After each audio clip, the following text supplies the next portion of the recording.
Michael Barnett is the founder of Six-Sided Service and the author of Customer Relationship Imprinting, the 6 elements that ensure exceptional customer service without exception. He's created a very unique approach to ensuring customer satisfaction, and he's put all of those principles in an easy-to-understand book, and he joins us now. Welcome, Michael. Thanks for having me, Cindy. Appreciate it. Of course. So good to have you. And, you know, I don't know if people really think seriously about customer satisfaction, but it's crucial, of course, to any relationship in business. So what's one thing people would be surprised about?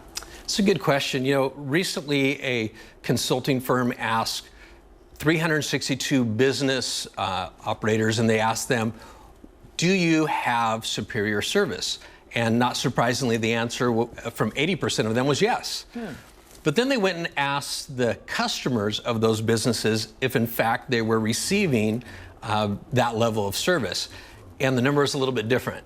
So 8% said that they were receiving superior service. And so I think people would be surprised to find out that sometimes the level of service they think they're delivering is different than the level of service that their customers or their clients say they're delivering. Yeah, that makes sense. So what then have you found in all of your research, the difference between average service and really exceptional? What kind of takes them over that? Well, when we think of companies that really look to provide and are able to provide consistently world-class customer service, we think of the Nordstroms, we think of you know, the Ritz-Carlton, Chick-fil-A, Disney, and one of the things they have in common, one of the things that makes them different is they tend to attract, they tend to acquire and retain more customers and employees, for that matter, than the competitors that really are having average service.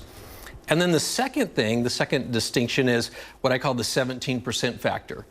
And so 17%, according to American Express, you and I will spend 17% more on the same goods and services when we're receiving exceptional service. So that's a number to really consider, that essentially one of the differences between good service and great service is potentially 17% income. Wow, wow, that's pretty impressive statistic for sure. Yeah. So then what are some tips you have for folks out there looking to improve their customer service? That's great.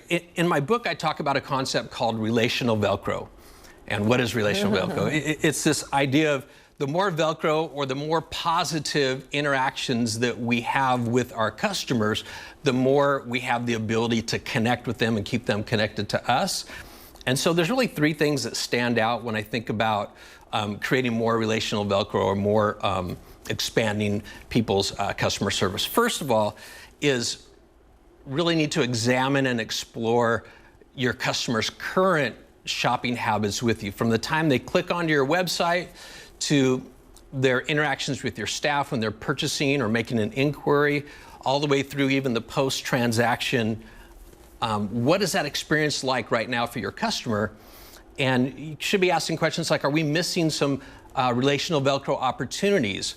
Are we making it easier or more difficult to connect and help our clients make a purchase? And so that would be the first thing. The second thing would be, we want to really find somebody that is a customer service specialist. And so businesses tend to spend a lot of money and a lot of time on their training their sales staff or new software that comes in.